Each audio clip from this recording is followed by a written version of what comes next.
oceánico otra vez, porque es inmenso y no me he atrevido con él, así es que he recurrido a un fragmento de él más pequeño, que es el que encontramos al final, los versículos del 20 al 24. Mateo 11, del 20 al 24. Es lo que llaman los tres ayes de Jesús sobre las tres ciudades, Corazín, Betsaida y Capernaum. Se pronuncian tres lamentos sobre estas tres ciudades que comento, y se menciona que hay un gran pecado que estas tres ciudades han cometido, y es que a pesar del mensaje de proclamación del Evangelio recibido por Jesús, no se han arrepentido y siguen viviendo a su antigua manera, lejos de las enseñanzas que han recibido, no afectados espiritualmente por los milagros que han visto, y eso no les ha sacado de la incredulidad en la que antes vivían.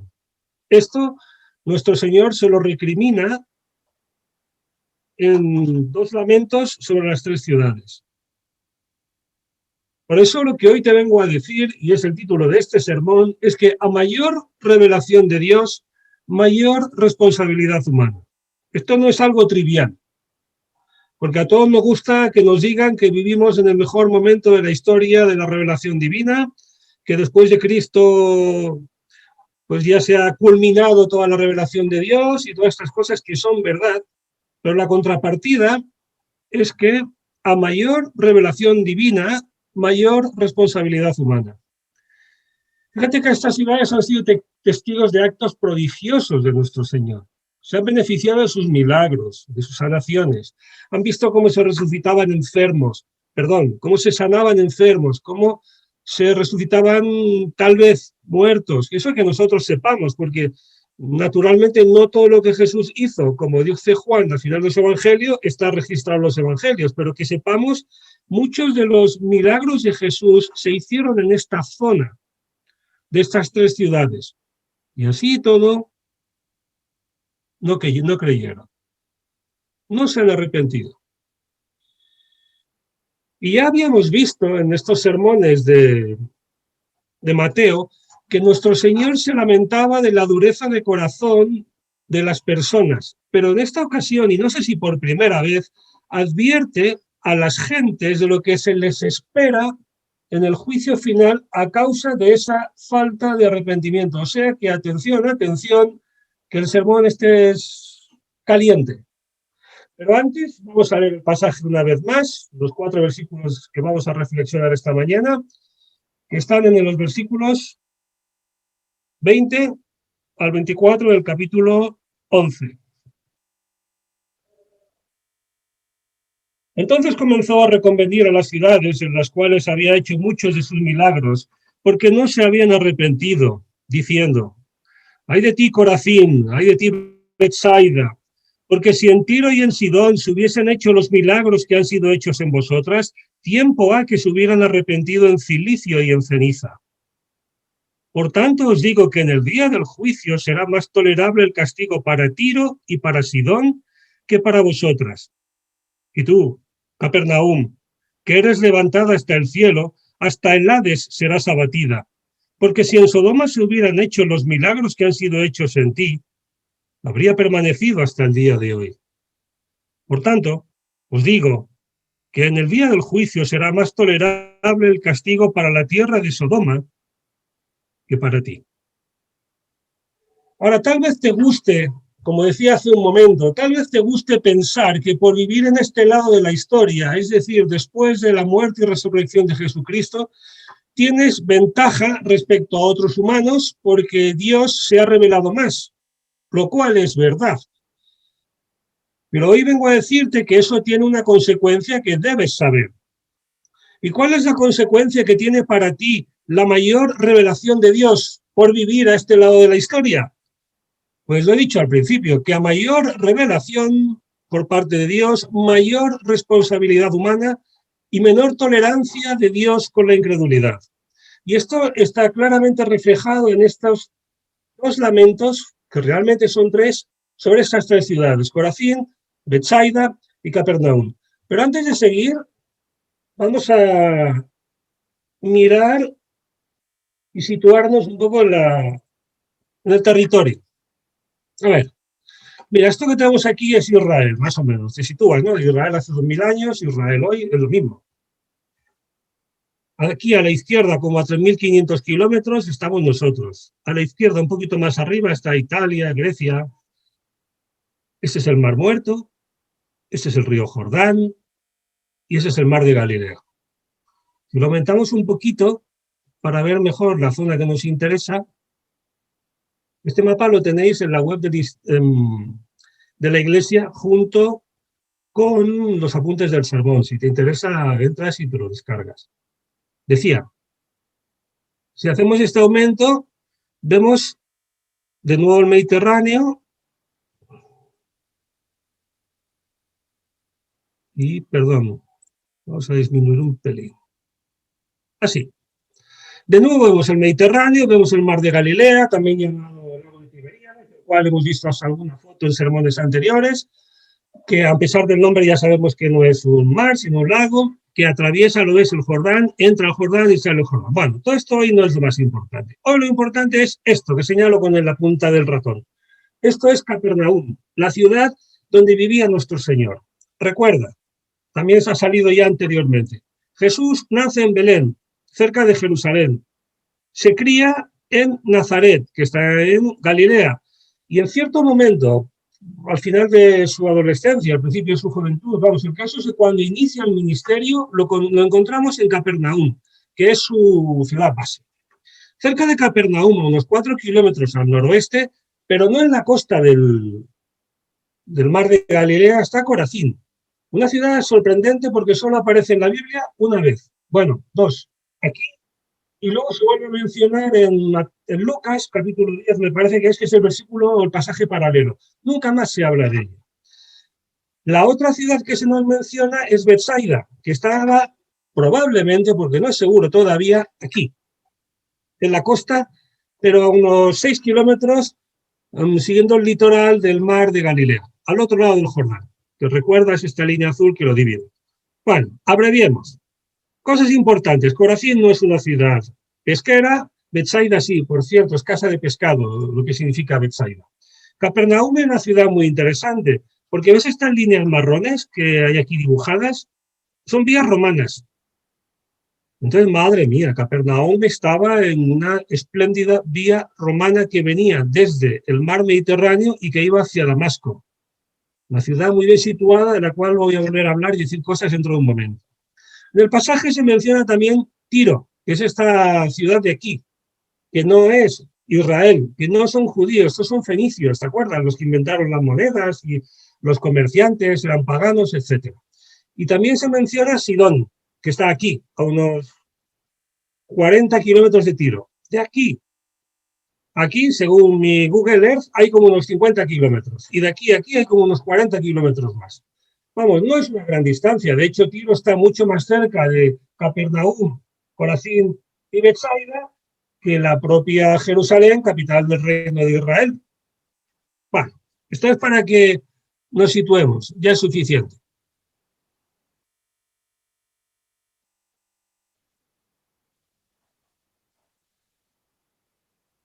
En cuanto a Corazín y Betsaida, se nos hace un triste y gran lamento, como te decía.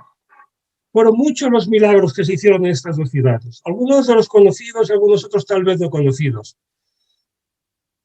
La ciudad está en ruinas hoy, Corazín. Betsaida también. Por cierto, Corazín he leído por ahí algo para los amantes de la geología. Muy interesante. La ciudad está hecha toda de basalto, que es una roca de estas de los volcanes. Betsaida, pues se sabe algo más de ella. Decía, no se sabe muy bien dónde está, porque hay dos Betsaidas. Una está, la que os he enseñado en el mapa, al otro lado del Jordán, que probablemente sea a la que se refiera. Y luego hay otra Betsaida más cerca todavía de Corazín y bueno, es incierto. Tampoco nos importa a nosotros mucho hoy si se refiere a la una o la otra, porque lo que sí es importante es que está cerca del mar, en cualquier caso, y era, por cierto, la ciudad donde provenían Felipe, Andrés y Pedro, que eran de Betsaida, pescadores. Pero claro, Betsaida estaba junto al mar de Galilea. ¿Te acuerdas de Tiro y Sidón? Madre mía, Tiro salió 101 veces cuando estudiamos los profetas menores en esta iglesia hace como 2 años. Repasa los sermones que están grabados en la web. Ambas eran ciudades fenicias. Los fenicios eran conocidos por su soberbia, por su inteligencia, sus habilidades diplomáticas, así como sus capacidades negociadoras, mercantiles y por su materialismo, claro está. Los judíos les miraban con cierto desprecio y con cierta envidia. Desprecio por su decadencia causada por el materialismo y desprecio porque eran paganos que habían cometido atropellos contra Israel en el pasado. Y esto lo aprendí en los sermones que hay de nuestra iglesia sobre estos pueblos, acuérdate, porque creo que ningún otro reino ni pueblo tiene tantas profecías negativas como Tiro, y probablemente Sidón, pero Tiro es seguro. Se destaca por su materialismo, por su idolatría, ¿te acuerdas? En particular, Tiro era un puerto importante que estaba fortificado, tenía una parte en la costa, digamos en el continente, y una parte de una pequeña isla a poca distancia. Esta ciudad fue arrasada por Tito, no me encantaría explicarlo, pero resulta que, bueno, no voy a explicar eso, pero sí explico otras cosas más importantes. Esta ciudad resulta que era muy materialista, era, vamos, a su interés, y por interés te quiero, Andrés. Yo aprendí en aquellos sermones, acuérdate, que Irán, que era el rey de Tiro, hace un pacto de amistad y alianza con Israel, o sea, con David, que era su rey en aquel momento. Cuando llegan los asirios y el pacto está vigente, los hombres de Tiro no tuvieron ningún escrúpulo en romper el pacto de alianza que habían hecho con David y traicionar a los judíos en favor de los asirios, solamente con salvarse a sí mismos y perpetuar su estatus, pues, portuario, comercial, y librarse de la invasión asiria. Esto es algo que los israelitas jamás perdonaron a los tirios, y Dios tampoco. Seguramente por eso tiene tantísimas profecías. Además, tiempo después me acuerdo que algunos hombres de Tirio capturaron y vendieron judíos, o sea, israelitas, a los edomitas o a los griegos como esclavos. Esto salía en Joel, me parece. Eso Dios también se lo tiene en cuenta y se habla de un juicio contra la ciudad a consecuencia de este gesto tan malvado y depravado, producir la esclavitud de su pueblo una vez más. Por esto, Alejandro Magno no lo quería decir. Bueno, lo voy a decir, me vais a perdonar. Pero cuando Alejandro Magno hace la conquista de Israel y de Tiro, que no es Israel, pero que estaba cerca de, resulta que los tirios se resisten. Y no solamente eso, sino que Alejandro Magno envía, por lo visto, una delegación de personas a parlamentar. Acordaos que él era muy dado a no derrocar los reyes, sino a mantenerlos, pero trabajando y gobernando para el propio Alejandro Magno. Es decir, conquistaba un pueblo, no quitaba a los reyes que había, les dejaba, pero ahora sois miembros del imperio mío. Bueno, manda a unos hombres una delegación para negociar y los tirios los matan. Claro, esto enfurece a Alejandro Magno, que entra con sus tropas, llega a la costa, arrasa la parte continental de la ciudad y con las ruinas de la ciudad construye una especie de pasarela sobre el mar que tiene unos cientos de metros, que llega hasta la isla, la invade y mata a todos sus habitantes. Las ruinas de esa ciudad todavía están hoy bajo el agua, formando esta calzada por la que avanzó el ejército de Alejandro Magno, que por cierto es algo que también estaba profetizado desde tiempo antes en el Antiguo Testamento. Bueno, Sidón quiero hablar menos. Era también una ciudad fenicia, hermana de Tiro, estaba al norte, también en el mar, como acabas de ver, era un puerto importante, también estaba fortificada, también era muy colonial, también era muy comercial, muy imperialista y muy, no militarmente, pero sí económicamente. Por eso tiene una flota mercante que dominaba el Mediterráneo y llegaron a ser marineros por excelencia en el Mediterráneo. Por cierto, es de este tipo de civilización de la que se sirvió Jonás, acuérdate, para irse a Tarsis cuando quiere huir de la comisión que Dios le hace de ir a la capital del rey de Asiria, a Nínive. ¿Y por qué comparar a Corazín y Betsaida con Tiro y Sidón? Porque es lo que hace aquí nuestro Señor. Dejémonos de historias, Pablo, no me cuentes novelas y háblame de, a ver, ¿por qué me estás tratando de convencer esta mañana que a mayor revelación de Dios, mayor responsabilidad? Mira, bueno, paso a paso, vayamos por partes. Resulta que seguramente Corazín, Betsaida y la propia Capernaum eran más parte del área de influencia de Tiro y Sidón, porque estaban más cerca de ella, porque eran más ricas, que de la propia Jerusalén, digo yo. Por otra parte, Corazín y Betsaida eran ciudades de historia sobradamente conocida, porque profecía tras profecía, como te acabo de comentar, se afirmaba a través de los profetas el juicio de Dios que caería sobre ellas, un juicio que finalmente cayó, como sabemos nosotros, como sabe la historia, y yo creo que es por eso por lo que Jesús además la menciona como ejemplo a ellos. Y se me ocurre una cuarta razón, y es que fue una ciudad muy importante económicamente en el pasado anterior al de Jesús, pues esto sucedía mucho antes de él, y así todo tuvo no solamente su decadencia, sino su destrucción y final. Y la segunda pregunta aquí esta mañana, a lo mejor, así antes de continuar, ¿por qué no fue Jesús a predicar a Tiro y a Sidón? No sé si debería preguntarme esto, pero bueno, pues no tengo ni idea. No sé por qué Jesús no fue a predicar a Tiro y Sidón donde hubiesen creído si hubiera predicado. En cambio, predicó en Corazín y Betsaida y en Capernaum, donde no le creyeron. Así que como deberes para la semana, reflexiona sobre este asunto y si llegas a alguna conclusión importante e interesante, pues te la agradeceré si la compartes conmigo. Pero lo que sí sé es lo que aprendo de Corazín y de Betsaida, que es lo que te vengo a decir. Y es que no arrepentirse por no ir al Evangelio puede ser excusable. Si no recibes nunca el mensaje del Evangelio, no puedes creer, luego eres un incrédulo. Pero tu incredulidad es más tolerable que si has oído el Evangelio y te has negado a creer. Cuidado. Segundo lugar, no arrepentirse habiendo oído el Evangelio es, por el contrario, inexcusable. Porque el mensaje y las señales de Jesús pretenden llevarnos hasta Dios. Por eso, no arrepentirse habiendo oído el mensaje de salvación hace menos tolerable nuestra incredulidad delante de Dios e infructuoso el mensaje y el ministerio del propio Jesús. Porque el rechazo de Jesús, en última instancia, es el gran pecado que comete este pueblo. Hermano, momento álgido de esta mañana, escúchame bien. La revelación de Dios no es gratuita. A mayor revelación, mayor responsabilidad.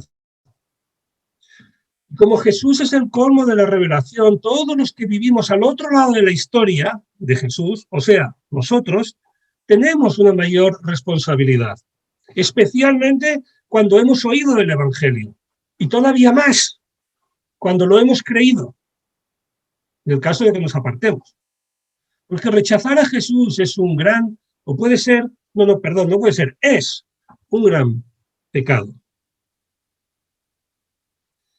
Y esto Jesús lo expresa en forma de lamento. Fíjate, dice que si en Tiro y en Sidón se hubieran hecho los milagros que han sido hechos en vosotras, tiempo ha que se hubieran arrepentido en cilicio y ceniza y no estarían convertidas en escombros. Las ciudades hoy existen, pero no el casco histórico antiguo. Tiempo ha que se hubieran arrepentido en cilicio y ceniza. ¿Te acuerdas el cilicio y la ceniza?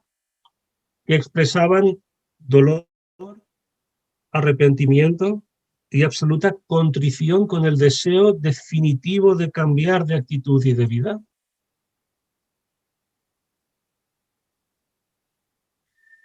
Es curioso, porque Tiro y Sidón, si hubiesen visto lo que vieron estas dos ciudades, hubieran o habrían cambiado de actitud y habrían creído. En cambio, Corazín y Betsaida no han creído. Esto tiene algo de bueno, algo de malo. Algo de bueno, ya lo sabes, no te lo recuerdo. Dios no fuerza a nadie. Si quieres creer, crees. Si no quieres creer, no crees. Ante una misma revelación, Tiro y Sidón habría creído, nos lo están diciendo, ante esa misma revelación, Corazín y Betsaida no creen. La mala noticia, y al final todo es responsabilidad tuya. ¿Cuánto creas? No solamente ya si crees o si no crees, sino cuánto creas o cuánto crees es responsabilidad tuya. Es responsabilidad mía. En este pasaje se contempla una segunda lamentación sobre la ciudad de Capernaum. Cuidado, esto que viene ahora no es un artificio literario de la poesía hebraica, no. Lo digo porque se parecen pasajes paralelos, porque esto no es una parábola, esto no es una alegoría, esto es unas palabras, son las palabras que Jesús pronuncia y quedan registradas. Entonces, lo que dice de Tiro y Sidón en relación a Corazín y Betsaida es un asunto, y lo que ahora va a decir hacia Capernaum es otro asunto. Y era que aunque fuese puerto pesquero del mar de Galilea, aunque estuviese situada en esta importante vía romana que comunicaba con Damasco, aunque tuviese aduana, comercio, recaudación de impuestos, aunque sus gentes fuesen más ricas que las de otras ciudades del entorno, aunque fuese, como digo, un enclave importante en esta ruta con facilidades para tropas, mercaderes, viajeros, aunque se sintiese próspera, segura, orgullosa y autosuficiente por el grado de bienestar económico que había alcanzado. ¿Te suena esto?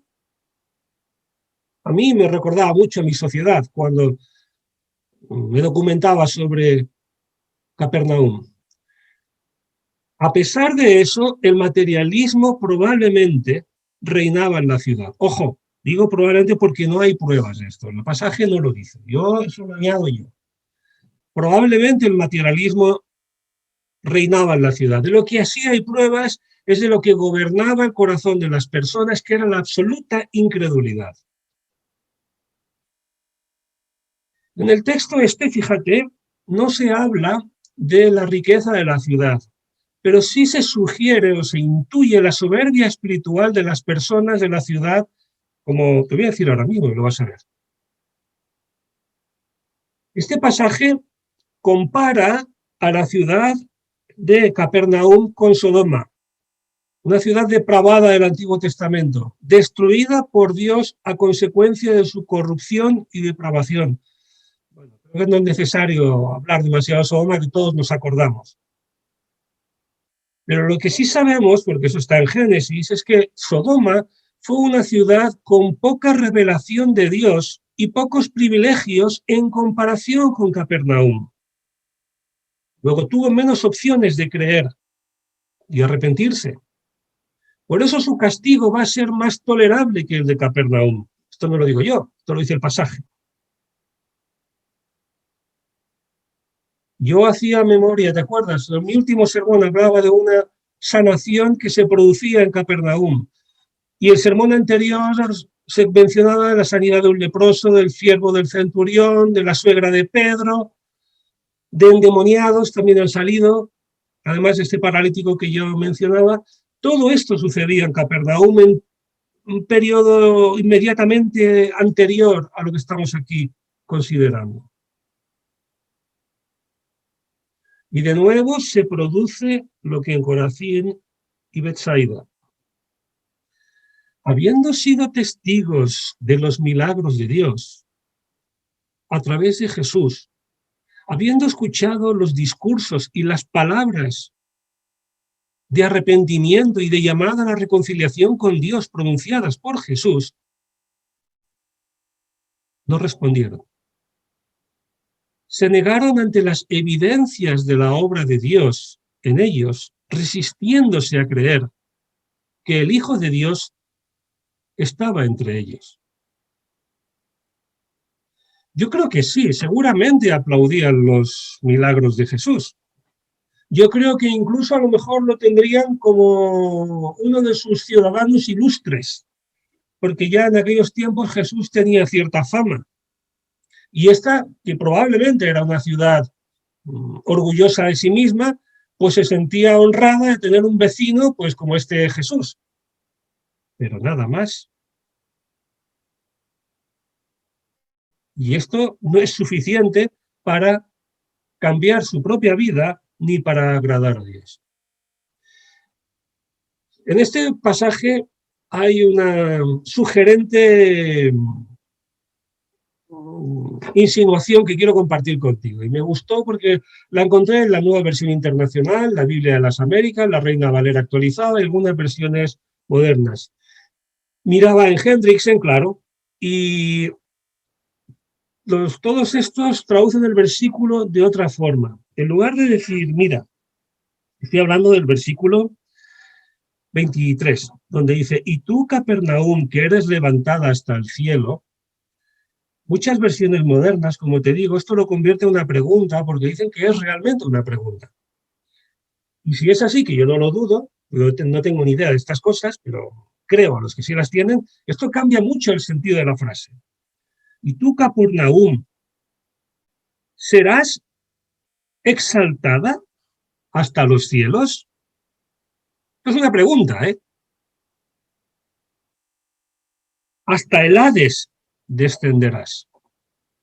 Esta es una pregunta retórica e irónica que sugiere esta arrogancia y soberbia por parte de los habitantes de Capernaum. Porque probablemente, como te estaba diciendo, se sentían orgullosos de que Jesús y algunos de sus discípulos figurasen entre sus ilustres vecinos. Además, las obras del Señor eran sobradamente conocidas y también tal vez diesen o se sintiesen felices de tener cierta popularidad social en el entorno de Israel porque muchas de esas cosas se hacían aquí. Pero estos hechos, vuelvo a decir, no le condujeron a un encuentro personal con Jesús, ni con su revelación, ni con sus enseñanzas. No les llenó de la humildad suficiente para reconocer su pecado, el que estaban cometiendo. Por el contrario, seguramente aumentó su vanidad personal. Sí, se sienten orgullosos de tener a Cristo viviendo en su ciudad, como estoy sugiriendo, pero no se sienten avergonzados de ser como son, escuchando las palabras de Jesús, el Hijo de Dios. Aunque creen volar hasta el cielo, van a descender hasta el abismo. Y Jesús les recuerda que van a caer hasta el Hades. ¿Te acuerdas de lo que es el Hades? Es la morada de los muertos. Es seguramente el infierno, el lugar de los tormentos y llamas. Y yo de la historia de Capernaum te extraigo dos ideas, que son el momento álgido número 2 de este sermón, en relación a esta segunda afirmación. Y es que lo importante no es cómo tú te sientas, ni lo que tú pienses de ti mismo. Lo importante es quién realmente eres.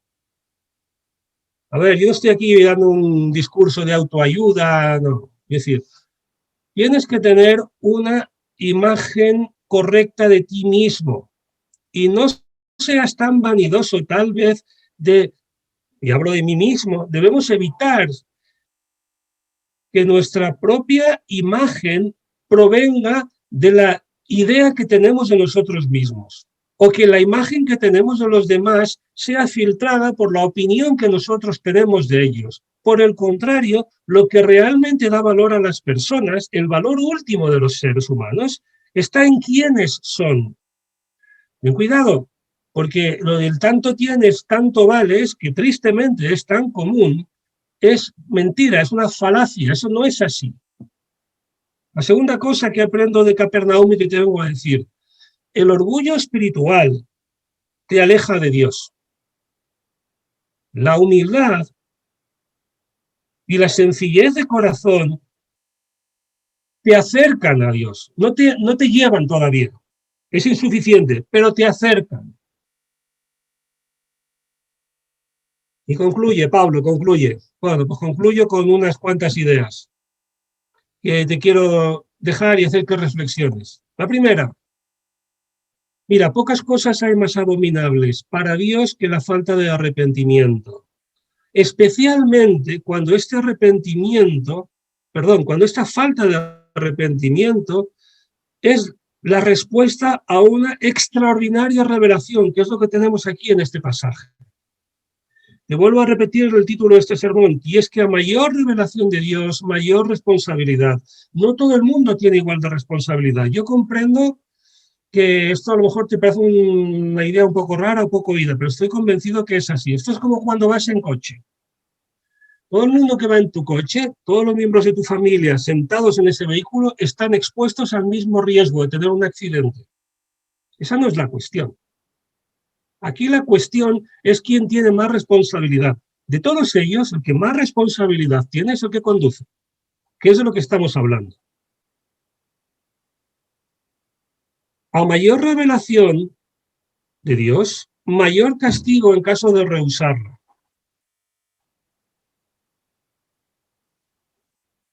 Esto es solo una opinión personal y puedes no estar de acuerdo, no pasa nada. Mira, todos los que no creen van al infierno. Cuidado, insisto, esto no está en la Biblia. Bueno, o tal vez sí, pasa que la Biblia no habla mucho de este asunto.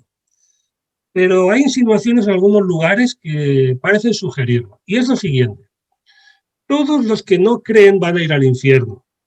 Eso es cierto. Pero es posible que no todos los condenados en el infierno estén en igualdad de condiciones. Del mismo modo que sabemos que no todos los redimidos que irán al cielo estarán en igualdad de condiciones. Porque eso sí es claro, Apocalipsis, que habla de los galardones, que habrá para... Pero bueno, volvamos al asunto. Digamos que de algún modo hay grados de condenación y grados de salvación. No es que se sea más salvo o más condenado, no lo sé muy bien, pero es que el castigo va a ser conforme a las oportunidades que la persona ha tenido para conocer y hacer la voluntad de Dios. Cuanta más oportunidades haya tenido esa persona para conocer la verdad, mayor será el castigo para ella si lo rechaza. Porque este texto sugiere que hay grados de castigo. Lástima que la Biblia no hable mucho de este asunto. Lo importante es que entiendas que hay que aprovechar las oportunidades para oír y obedecer la palabra de Dios. Esto es lo importante. El asunto de qué puede pasar si no lo hago, mejor que no lo investigues para que tal vez nunca lo experimentes. Otra idea importante que te quiero decir, puede que Jesús te fascine y te produzca curiosidad o admiración, pero eso no es suficiente. Es lo que yo creo que pasaba en Capernaum. Sí, era un vecino ilustre. ¿Y qué más? ¿Y qué más si no eran capaces de creer a la persona que traía aquel mensaje? Por el contrario, la incredulidad en este caso se puede convertir en un agravante mayor. Acuérdate siempre que la obra de Dios pretende llevar a las personas al arrepentimiento y los milagros de Jesús son parte de esta obra de Dios, junto con sus discursos. Lo uno y lo otro pretenden reencontrar al hombre con Dios y producir el arrepentimiento último y la transformación de sus vidas. Acuérdate, además, que existe el día del juicio. Otra idea importante, esta es ya la quinta, me parece.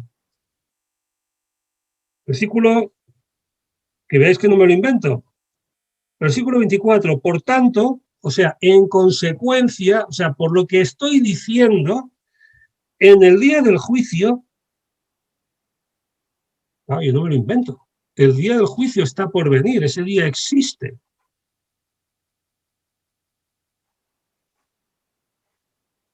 Ese día inevitablemente nos alcanzará a todos. Y hay que estar preparados para cuando ese día llegue, que hayamos comprendido, aceptado, reconocido y respondido a la revelación de Dios. Señor, gracias por tu palabra, porque es tu revelación, porque aquí está registrado todo lo que necesitamos saber. Yo a veces quiero saber cosas que no las veo aquí y me doy cuenta que, bueno, mejor no enredarse en ellas. Gracias por Jesucristo, Hijo, la obra más magnífica de revelación de tu voluntad, de tu amor, de tu intención de reconciliarte con el ser humano, de tu propósito de adoptarme como hijo. Gracias por el Espíritu Santo, que nos preserva, que nos dirige y que no nos hace sentir solos.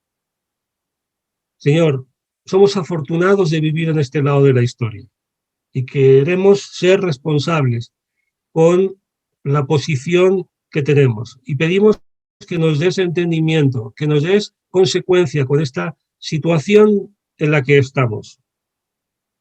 Sí, nuestros privilegios por un lado, pero nuestras responsabilidades por otro.